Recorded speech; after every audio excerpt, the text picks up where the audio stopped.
A terra chamando, agindo de trem, matas derrubando, pioneiros que vêm, sementes plantando, lavoura crescendo, cidade nascendo e a glória brotando. Olá amigos, sejam bem-vindos ao programa Nos Trilhos da História, Evocações da Memória dos Procopenses, uma parceria entre a Rádio Cornélio, RC 98,1 FM, e o EdTech, Educação em Diálogo, Sociedade, Arte e Tecnologia, da UTF-PR Campus Cornélio Procópio.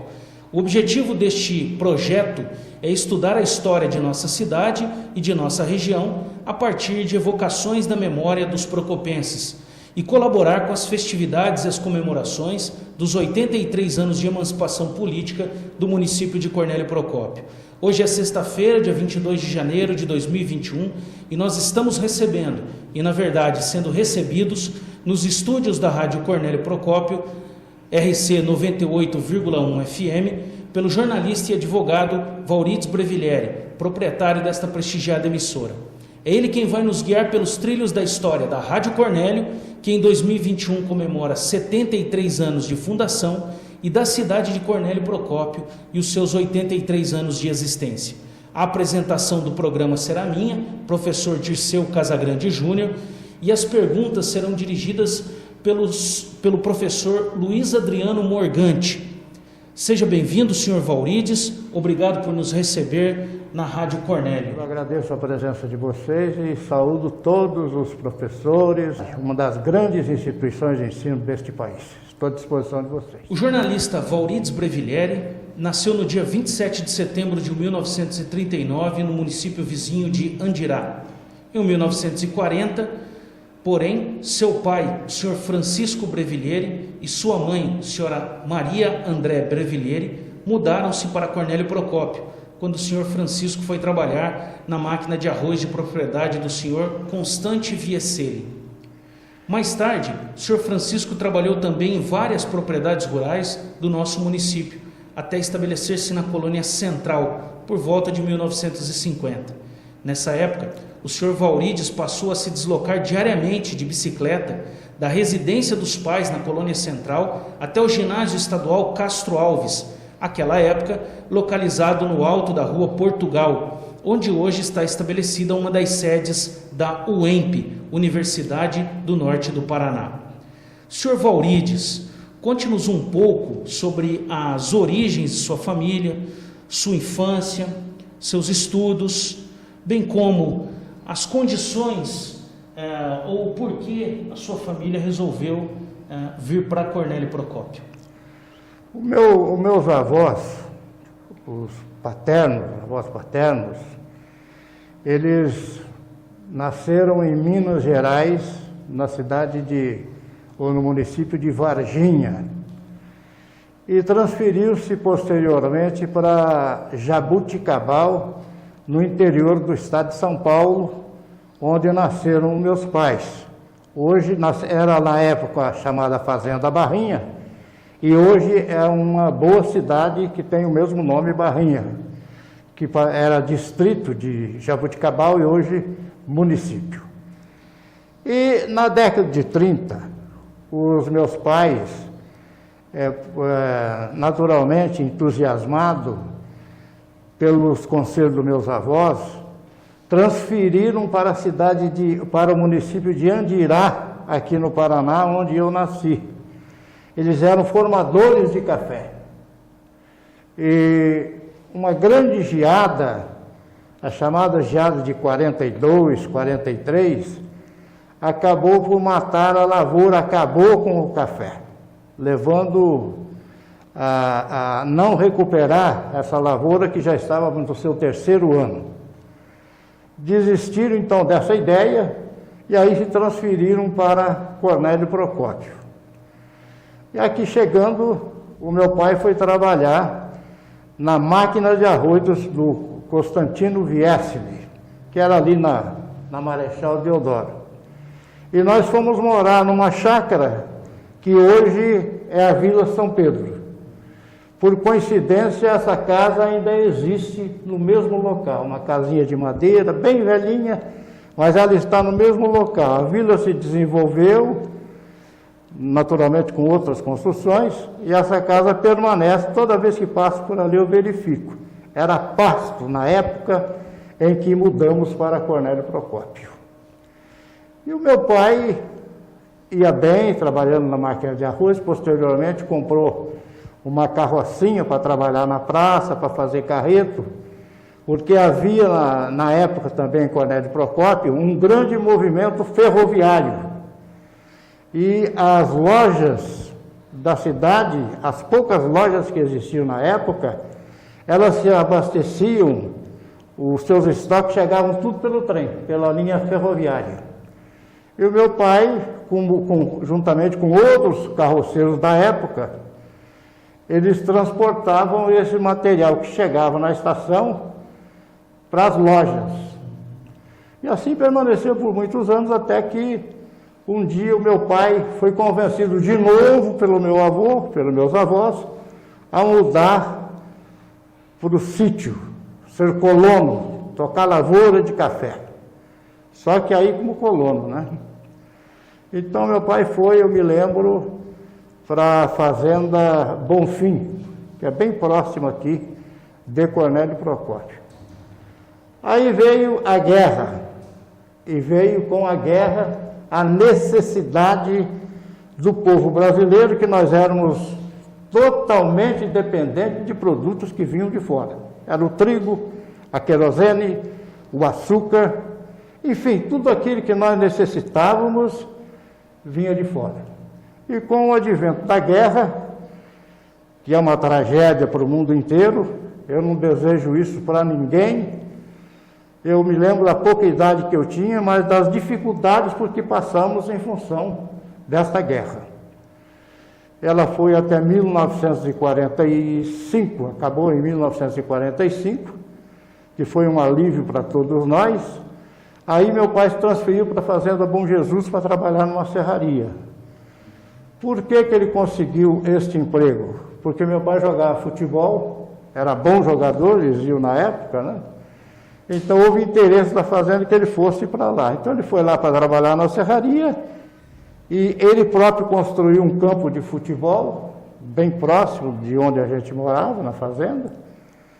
E ficamos ali até 1949, quando o patrão, enxergando nele alguma qualidade para a lavoura, para administrar, ele passou a ser fiscal. E posteriormente foi administrador de fazenda, não lá, mas em outras regiões. Aí girou muito tempo e acabou, depois de uma certa idade, vindo para Cornélio Procópio para morar exatamente na Vila São Pedro, coincidência, né? E ali permaneceu até o seu falecimento, que ocorreu em 1982. Eu tinha falado Colônia Central, mas então era Fazenda Bom Jesus. Na Fazenda Bom Jesus, nós saímos da Fazenda Bonfim e fomos para a Fazenda Bom Jesus. Na Fazenda Bom Jesus é que nós acabamos indo para a Central. Aí ele já passou a administrar propriedades, né? E nessa época, foi nesse período que o senhor vinha estudar no colégio, no ginásio exatamente, porque naquela época a gente não tinha meios, né? Não tinha essa facilidade que tem hoje, ônibus para tudo, para pegar lá no sítio, trazer na cidade, levar de volta. Naquele tempo não tinha nada disso. Você vinha de bicicleta, a cavalo, de charretes, eram os meios da época que a gente tinha para vir à cidade. Então, senhor Laurides, como que era Cornélio Procópio nessa época? Bom, como era a cidade? Para você ter uma ideia, a gente brincava com carrinho de rodas na avenida, né? Quando chovia, era uma lástima. Era tombo para lá e tombo para cá, né? Apanhava da mãe, com muita razão, porque sem asfalto, para manter a casa limpa.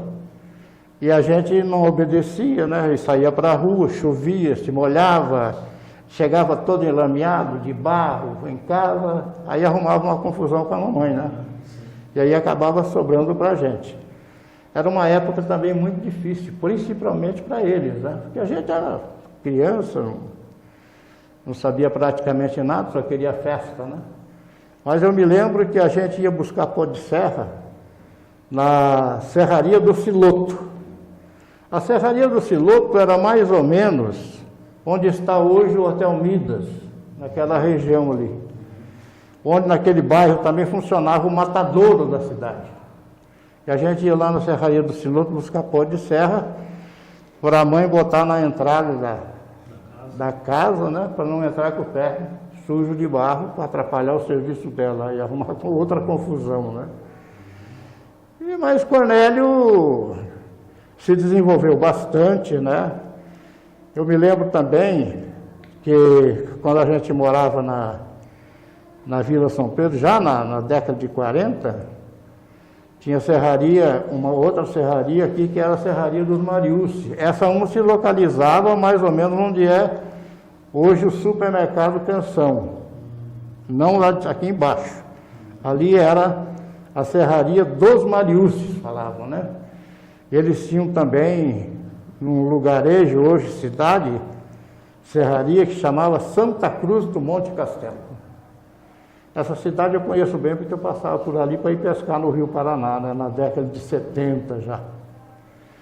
Então, Cornélio, na época,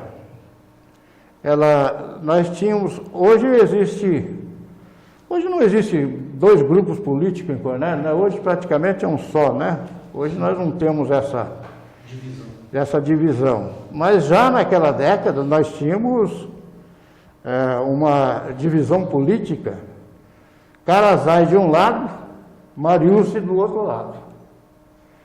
E o Mariúcci foi prefeito, foi deputado, Carasai a mesma coisa, prefeito, doutor Emílio foi muitos e muitos anos representante nosso na Assembleia Legislativa, mas era uma guerra política interminável, né? Então, muita gente diz hoje, mas tem briga política aqui. Naquele tempo já existia. Depois, mais um concorrente, ou mais um grupo, né? Dr. Nilson Ribas, que também veio assim para... A impressão que se tinha para substituir os Mariúccis. Os Mariúccis foram perdendo a força, né? A idade foi chegando, um foi morrendo, o outro também. E o Dr. Nilson Ribas, que acabou falecendo num fatídico dia em que o povo que compareceu à delegacia de polícia para tentar fazer uma vingança, e quando foi provocado, a polícia que acabou atirando na multidão. Nesse dia o Dr. Nilson estava hospedado no Hotel Avenida, que é hoje onde está o Banco Itaú. Era na época o Hotel Avenida. E o Dr. Nilson faleceu, segundo as informações, de infarto, em função deste episódio que aconteceu em Cornélio, que foi motivado por um estupro numa criança no bairro do Macuco. Que nesta época, o que aconteceu? A cidade tinha uma segunda emissora, surgiu uma segunda emissora que era a Rádio Cruzeiro do Sul. E a Rádio Cruzeiro do Sul, com uma rádio nova, e o povo gosta de novidade, um dos seus repórteres foi e gravou o criminoso já havia sido preso, estava preso na cadeia pública local. E a emissora foi lá com o seu repórter e gravou uma entrevista ao vivo com o criminoso, ele contando com detalhes o que tinha feito. E aquela gravação foi para o ar várias vezes ao dia. Então, cidadãos saíram, cidadão de bem, todos eram cidadão de bem, saía do serviço e ia para a delegacia. Uns até por tentativa de vingança, com vontade de participar de uma possível linchação, outros por inocência, outros por curiosidade, enfim, foram para lá. E coincidentemente eu estava lá na delegacia, que o Bruno Jordão, que era o gerente do nosso rádio Cornélio Procópio, da nossa ZYR5, ele determinou que eu fosse lá e colocasse rádio em cima do muro da delegacia e fizesse flash de lá, para dizer para o povo que ali estava que fosse embora, que aquela pessoa não estava mais na delegacia, de fato não estava. Porque inteligentemente o delegado botou, naquela época tinha guarda municipal, guarda O noturna. delegado à época era o delegado de Djalma Melo. Pois não? O delegado à época era o delegado de Djalma Melo. Era o major Djalma. Aí botaram uniformes do guarda noturno no criminoso e tiraram ele no meio do povo. E levaram embora para uma outra delegacia, me parece que foi Açaí ou Londrina, não me lembro bem da época. E a multidão continuava ali. O delegado teve a ideia de fazer o seguinte: fazer lá fora uma comissão e levar para dentro da prisão para mostrar que o cidadão não estava mais lá. Mas um desses grupos, quando saiu lá fora, não vou nem mencionar o nome da pessoa, chegou lá e disse para o povo: ele está aí sim, eles estão escondendo de nós. Aí a massa já enfurecida, não sei de onde saiu um tiro, uma bombinha, sei lá. O tiro da polícia, posso garantir que não foi. Não foi. Esse primeiro disparo... se foi um foguete, se Foi um estampido, alguma coisa assim, da polícia não foi. Eu estava do lado do major no seu gabinete quando a coisa aconteceu. Nessas alturas já tinham cortado a luz e pedras enormes caíam lá em cima, dentro do gabinete. Se a multidão entra, muito possivelmente eu não estaria nem aqui, porque estaria pagando o pato sem pagar o pato, né? Ou sem comer o pato. A polícia reagiu. Entendo eu que ela achou que aquele tiro seria contra ela. Ela reagiu, não atirando no povo diretamente, atiravam no asfalto, mas a bala no recosteio, ela ia atingindo o povo. A informação que 13 pessoas morreram, muitos inocentes, muitos chefes de família perderam a vida de forma estúpida. O major, por volta de 4 horas da tarde, mais ou menos, ele havia solicitado o corpo de bombeiro.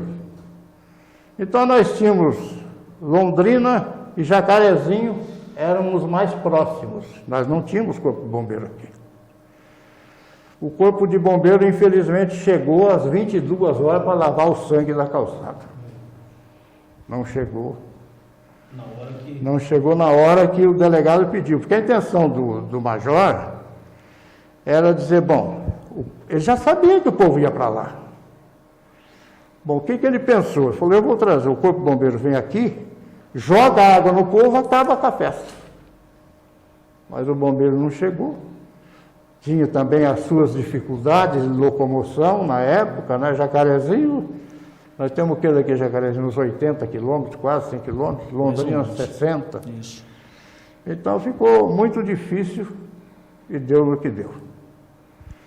Eu, se fosse autoridade, eu fui chamado para depor na época. Eu não responsabilizei nenhum dos soldados, nenhum dos oficiais, a polícia de um modo geral, pelo fato acontecido. Eu acho que a polícia, apesar dos pesares, apesar da tragédia, ainda evitou um mal muito maior. Mas muito maior, porque se aquela multidão furiosa entra na delegacia, nas dependências da delegacia, fatalmente nós teríamos um número de mortes muito superior ao que ocorreu. muito superior. E o senhor se lembra mais ou menos quantos policiais faziam essa guarda, ou tem uma ideia? É muito difícil. Devia ser no estimar. máximo 20 policiais. Deveria ser no máximo 20. Eu acho que o contingente inteiro da cidade estava lá, né? Nós não tínhamos, me perdoe a polícia se a falha de memória aqui, batalhão com certeza não tinha. Eu tenho dúvidas se nós tínhamos companhia da polícia. Talvez um pelotão de polícia. Talvez um pelotão. Eu não tenho lembrança se nós tínhamos na época já a companhia da Polícia Militar em Cornélio. Como temos hoje companhia, como temos hoje o 18º Batalhão.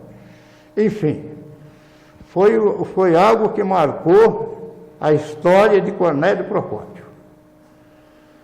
Aí, Dizem, algumas fontes dizem que eram armas de grosso calibre. O senhor tem ideia se a polícia ou esse pelotão de polícia tinha esse tipo de armamento? Você falar em grosso calibre em 1964, né? Que foi uma cidade do interior como Cornélio Procópio? Aquele foi um mosquetão 1908, daqueles que eu manobrava quando estava no exército. Mosquetão antigo. Alguma metralhadora devia ter também. Eu não visualizei, porque na verdade eu nem pensava num fato desse, né, que pudesse ocorrer. Eu estava mais preocupado em tirar o povo dali, né, cumprindo uma missão de repórter, tentando ajudar a população, tentando mostrar o outro lado, mas infelizmente eu não consegui. O repórter que fez essa matéria da emissora Cruzeiro do Sul, da emissora Cruzeiro do Sul, também foi para o Banco dos Réus. Ele também foi indiciado como corresponsável pela ele foi indiciado, acho que pela motivação, né? Acho que pela motivação. Ele teria sido indiciado pela motivação daquela ocorrência grave que aconteceu. Senhor Aurides, voltando aí um pouquinho para a sua história pessoal, eu gostaria de saber, por curiosidade, qual foi o seu primeiro emprego? Foi em Cornélio Procópio? O meu primeiro emprego em Cornélio Procópio, bom, é a história que a gente vinha do sítio para estudar aqui, em cima de bicicleta, em cima de charrete, lombo de cavalo. O meu pai cismou que eu deveria ser mecânico. Aí me colocou numa oficina mecânica que era a agência Chevrolet da época, que era do saudoso Odilon Segante Ataíde, grande procopense, grande pessoa, extraordinária figura humana, mas não era aquilo que eu queria. Eu fiquei lá, acho que uns 2 anos, e o gerente, eu já estava trocando molejo Naquele tempo, os carros eram diferentes, né? E, trocando molejo, aí o gerente da oficina falou, você já é capaz de trocar o molejo daquela caminhonete? Não, trocar o molejo, uma mola quebrava, né? Quebrava uma mola, então você tinha que desmontar o molejo, colocar outra mola nova e depois parafusar e levar no local. Aí eu começava a apertar aquilo lá, o parafuso remachava, aí eu pegava... Batia, e ficava espécie de um rebite, né? O gerente da oficina viu e falou, você não serve para ser mecânico, não. Falei, não, mas é um negócio que eu já sabia, né? Bom, aí abre em Cornélio Procópio a Textil Baratex S.A., na Avenida 15 de Novembro, número 171. 171... Na nossa linguagem jurídica, já sabe o que é. É um número perigoso. É um número bastante perigoso, né? Aí ele falou assim, 171, estelionato. Bom, então fui trabalhar na Baratex. O telefone da loja era 466.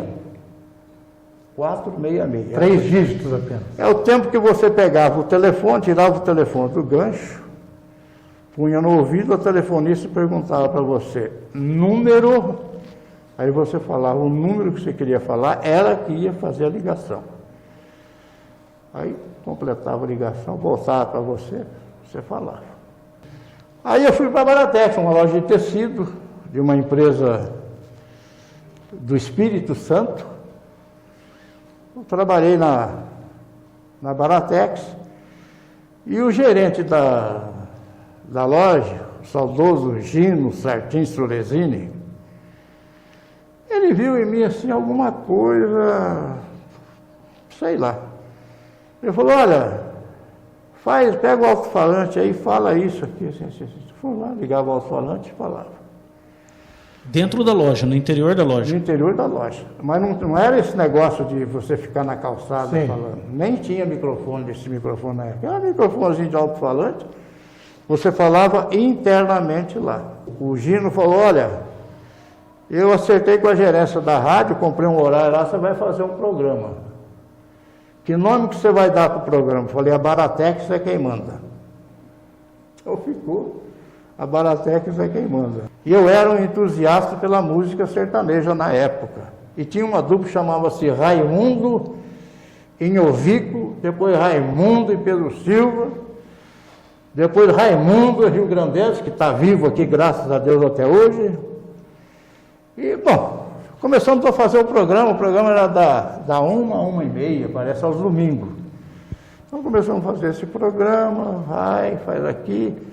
Aí a rádio, como é de costume até hoje, né, aqui fazer um programa para nós, aqui apresentar o programa sertanejo, fulano adoeceu, não sei o que, vai o Maurício lá fazer o programa sertanejo. Aí eu já havia saído da loja, da Baratex, eu morava numa pensão, né, ali na Benjamin Constante, isso em 1961. O Rubira, o Laurindo Rubira, que era o chefe do escritório da emissora, que ela era coligada na época, né? Já era coligada, chegou e disse, ô Maurício, o Bruno quer falar com você, o Bruno Jordão, que era o gerente da rádio. Eu cheguei na rádio, ele falou, você não quer vir para a rádio? Eu falei, depende, né? Não, para assumir a programação sertaneja da emissora. Aí eu fui, onde estou até hoje. Eu tenho uma saudade da Regina Márcia, nossa Mercedes Pavano, que foi professora lá no coleginho onde sua mãe trabalhou muitos anos. Era uma figura extraordinária, era uma pessoa muito amada, muito querida de todos nós. Ela tem uma irmã que eu acho que está viva ainda, que mora aqui em Cornélio Procópio. Mas assim é a vida. Eles produziam pequenas novelas, pequenas enquetes? O Casagrande, o Morgante, era tudo feito ao vivo.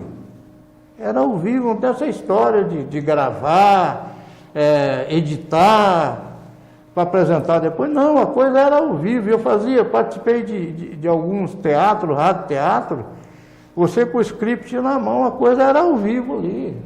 Não tinha moleza, não. Se errasse, errou. Fazer o quê?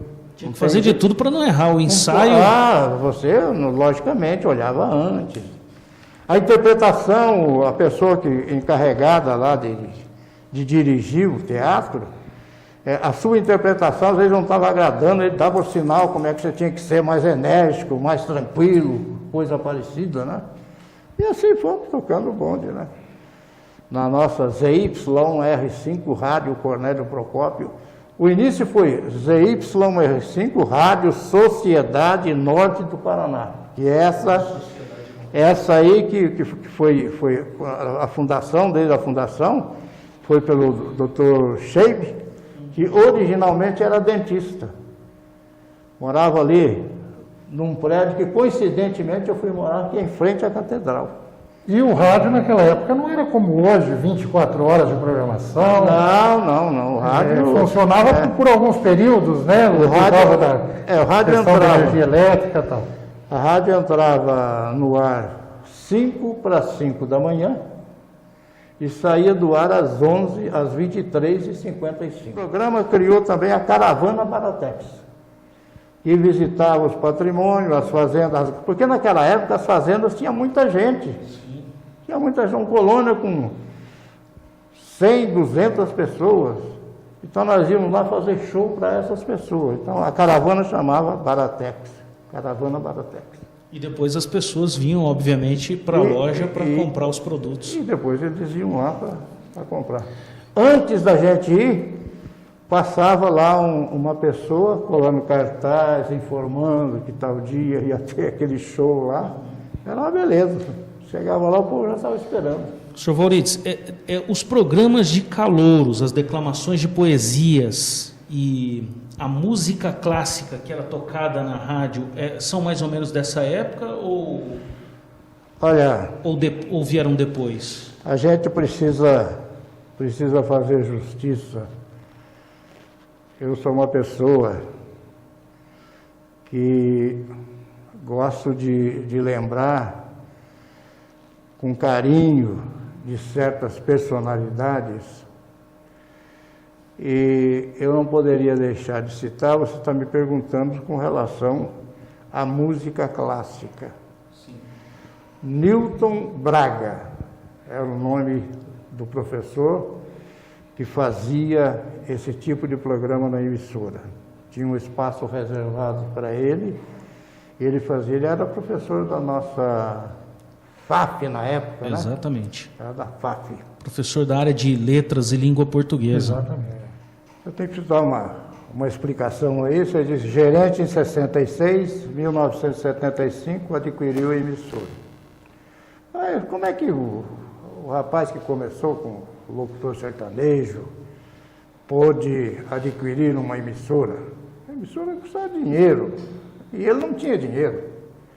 Tinha sua casa para morar, conseguido com muito sacrifício, irradiando futebol aqui, futebol lá, para poder pagar a prestação da casa.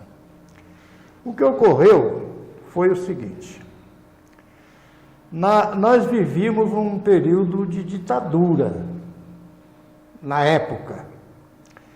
E as emissoras coligadas, que era a dona da rádio Cornélio Procópio, que tinha como filial Clube de Londrina e Difusora Maringá, sofreu a chamada limitação de canais.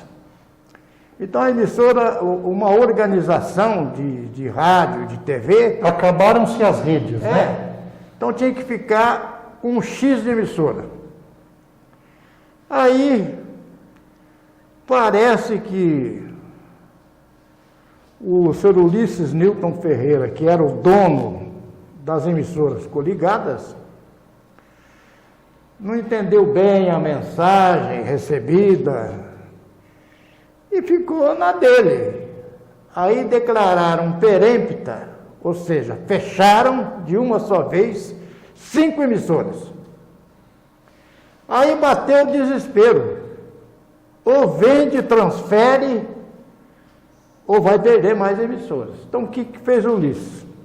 Ele tinha o diretor, tinha o presidente, vice-presidente, outros diretores, ele distribuiu, colocou dentro da limitação da lei e distribuiu esses canais para as pessoas próximas, vendeu para as pessoas próximas. Por exemplo, a Rádio Cornélio, Clube de Londrina e Difusora Maringá foram vendidas por Joyce Silva e para o Dr. Lindolfo Silva, que eram 2 irmãos que já estavam na organização.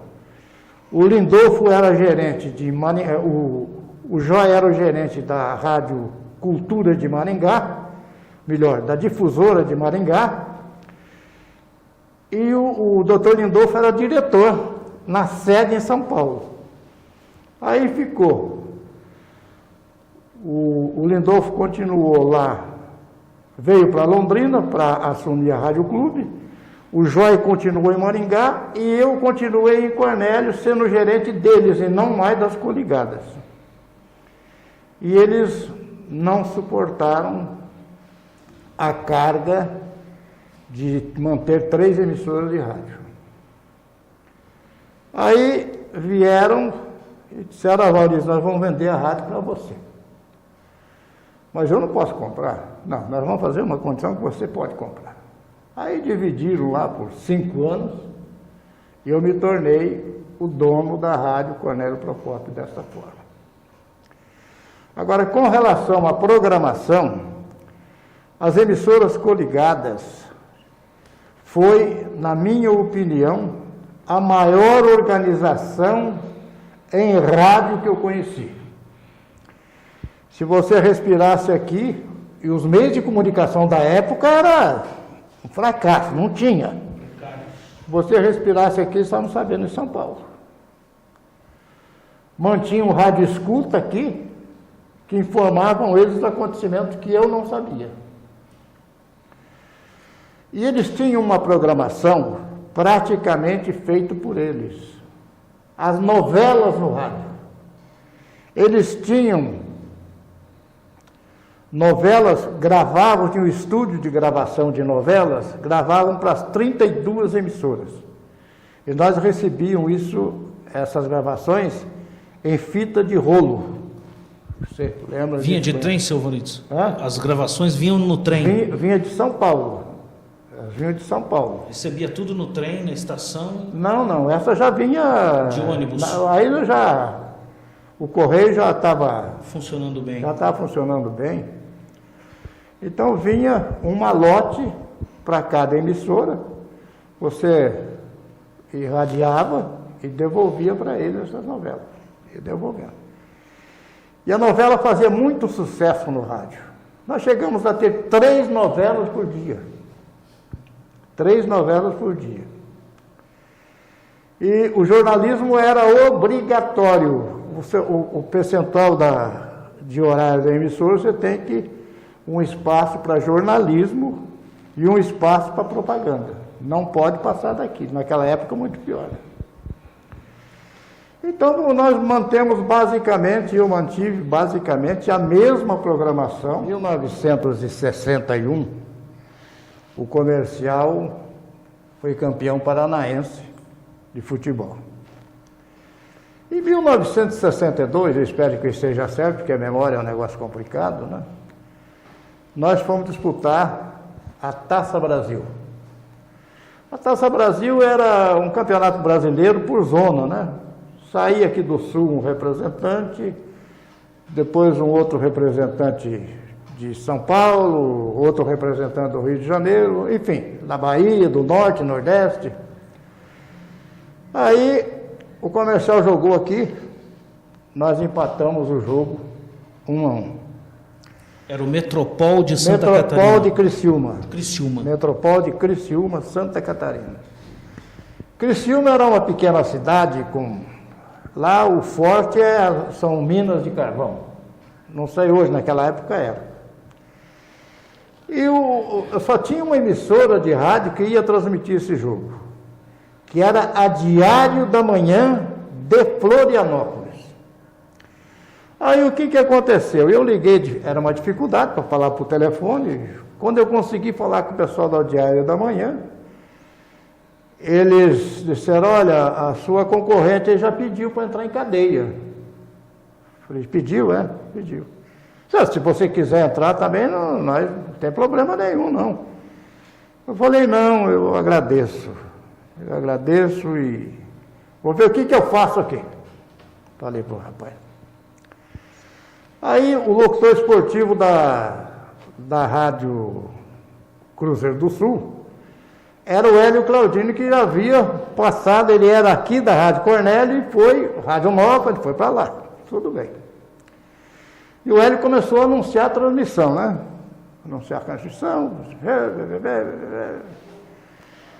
Aí eu falei para o Bruno Jordão, Bruno, eu vou transmitir esse jogo. Você está ficando louco? Vai transmitir jogo? Que jeito? Eu falei, não, eu vou fazer uma dublagem da transmissão lá da Diário da Manhã. Mas você não consegue fazer? Eu falei, não, eu vou fazer. E a rádio tinha um auditório e no fundo da rádio funcionava um estúdio só para atender o auditório. Eu falei para o Wilson Jacobson, grande Wilson Jacobson, saudosa memória. Wilson, puxa uma linha de som do estúdio principal da rádio para esse estúdio, da técnica principal para esse estúdio aqui do fundo. Mas por quê? Falei, porque eu preciso fazer um tipo de barulho. Naquele tempo era um ronco só, né? eu preciso fazer um tipo de barulho na linha aí para eu fazer o que eu quero, senão o ouvinte não vai entender, né? Aí ele puxou a linha, eu testei, tudo bem, e desapareci da cidade. Botei o anúncio no ar e desapareci da cidade. Porque o Hélio já tinha viajado, né? Já tinha ido para Criciúma. Já tinha ido para Criciúma. Os ouvintes tinham que imaginar que o senhor tinha viajado também. Aí eu desapareci. O Bruno falava assim para mim, veja bem o que você está fazendo. Eu falei, não, fica tranquilo aí que... Aí eu fiz uma oração muito forte, né, no dia, botei na maleta, o microfone na maleta, para jogar esse som lá na técnica principal. E aí a gente arrumava uma série de obstáculos, né, que ficasse audível, muito simulando melhor, como se estivesse no campo de jogo. Muito melhor, como se eu estivesse em Criciúma. Para isso eu fiz um levantamento da localização do estádio lá em Criciúma, de que vivia a cidade, levantei tudo. Aí, quando faltava um pouquinho para começar o jogo, eu estava ouvindo, estava com som péssimo, ouvindo essa rádio lá, difusora Diário da Manhã de Florianópolis. A onda curta era 49 metros, pegava mal, tinha hora que sumia, vai e vem, né? Onda curta. Aquele era problema da onda curta, né? Aí eu abri a transmissão,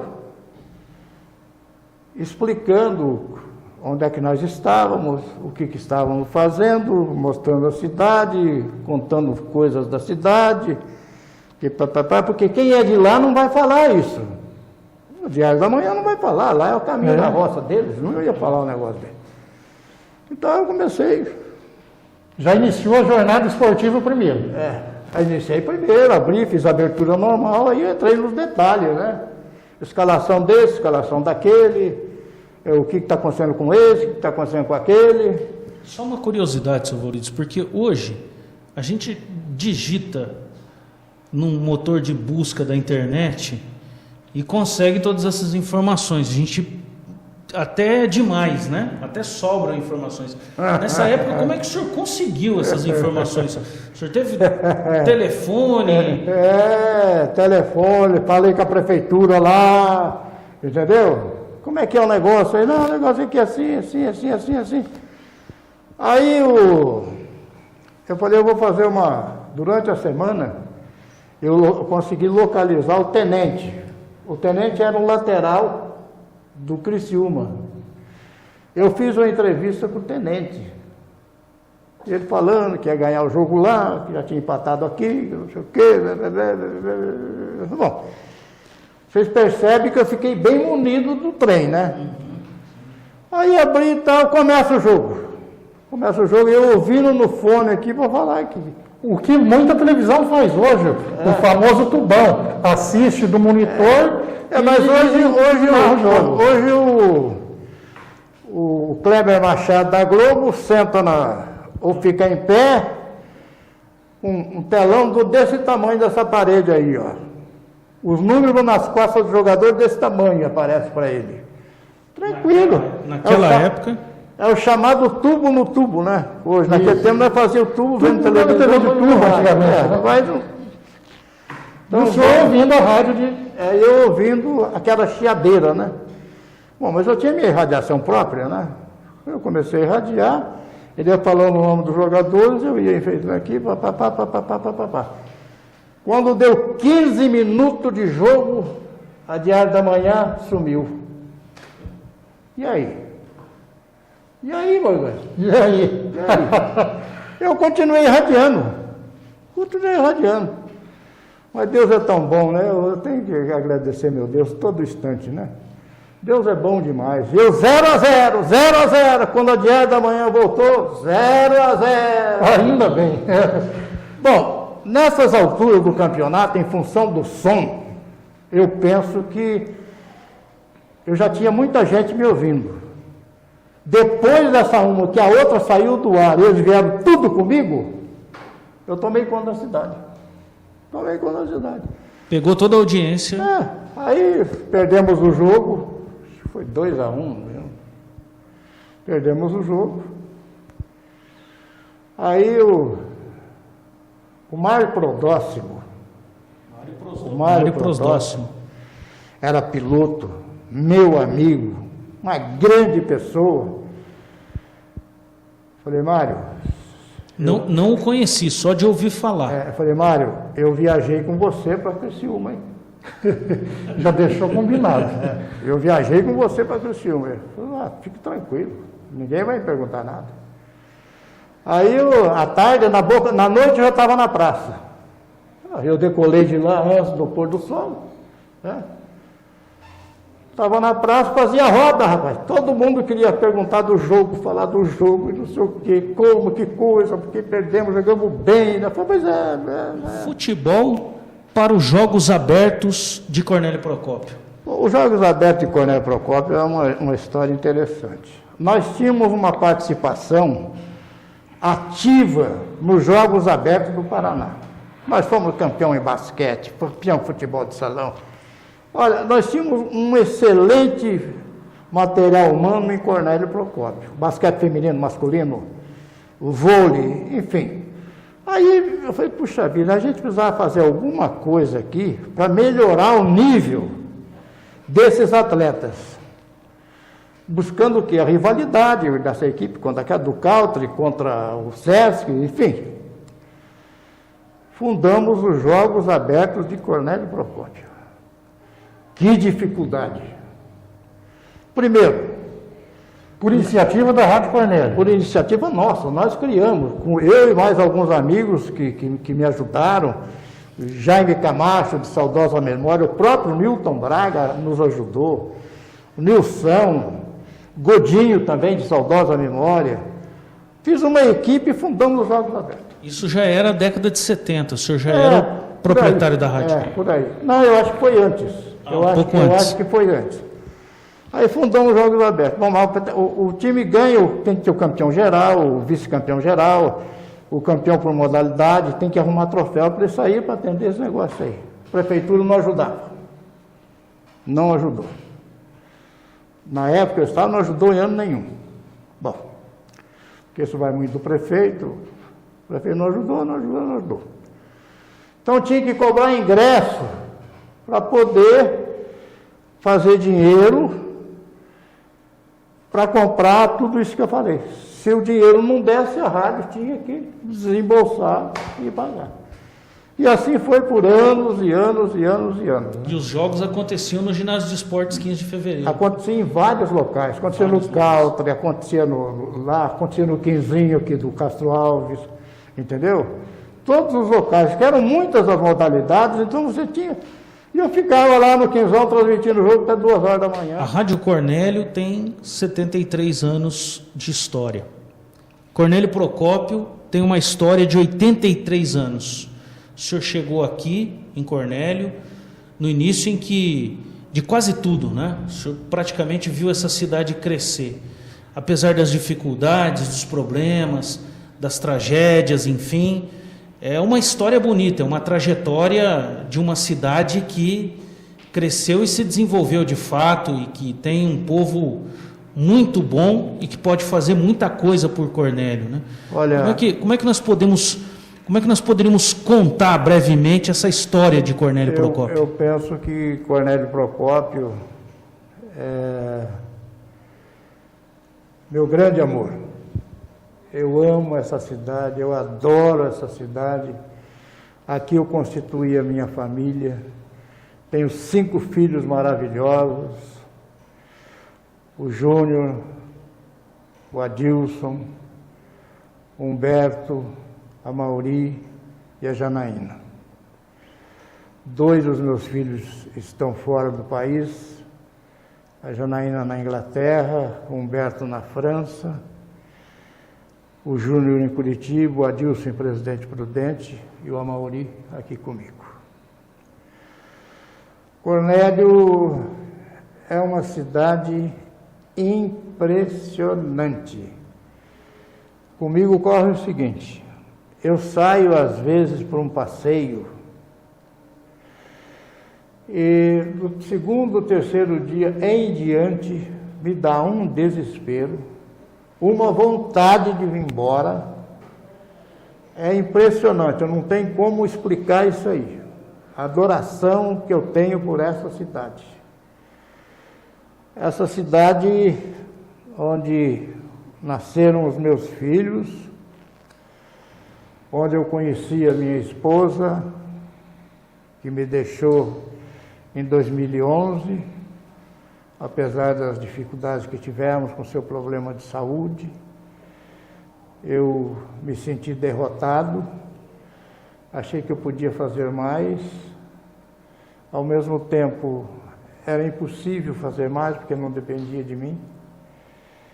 E deve estar bem, que era uma pessoa extraordinária, uma figura humana fantástica. Ela deve estar bem, tenho certeza, que ela foi uma excelente mãe, uma excelente esposa. Foi meu braço direito nas dificuldades, na alegria, na tristeza, sempre convivemos de forma extraordinária. E Cornélio tem grande participação nisso. Cornélio, porque a cidade onde eu nasci não quer dizer nada. Eu não tenho nada contra Andirá. Eu nasci lá numa propriedade agrícola de Andirá. Saí praticamente recém-nascido de lá, vim para cá. Então a cidade que eu conheço, a cidade que eu vi crescer, a cidade que eu amo, chama Cornélio Procópio. Houve erros absurdos na administração pública, questionam por que Cornélio não tem indústria. Cornélio não tem indústria porque acharam melhor estar lá no outro lugar, ofereceram mais, as prefeituras oferecem sempre mais vantagem. Foi por essa razão. Mas, por outro lado, eu fico muito feliz que Cornélio se transformou numa cidade universitária, uma cidade estudantil. Tem milhares e milhares de jovens que vêm para cá, se abrigam aqui, se formam aqui, numa escola como é o antigo Cefet, que é um diploma, não só um diploma de valorização para o aluno, mas é um diploma de credibilidade. Entendo. Eu tenho ouvido por aí, eu tenho um funcionário que fez faculdade em Cornélio.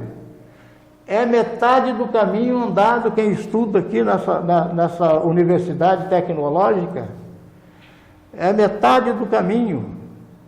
A valorização que dá para o aluno, para o elemento que se forma aqui. E as escolas, nós não tínhamos, eu tinha que fazer direito fora de Cornélio Procópio, outros tantos fizeram, você estudou em Londrina, o Morgante também deve ter estudado em Londrina. Hoje está tudo aqui. Faculdade de Direito, tem uma, duas.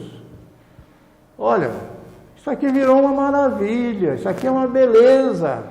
Cada vez mais eu amo mais essa cidade por isso.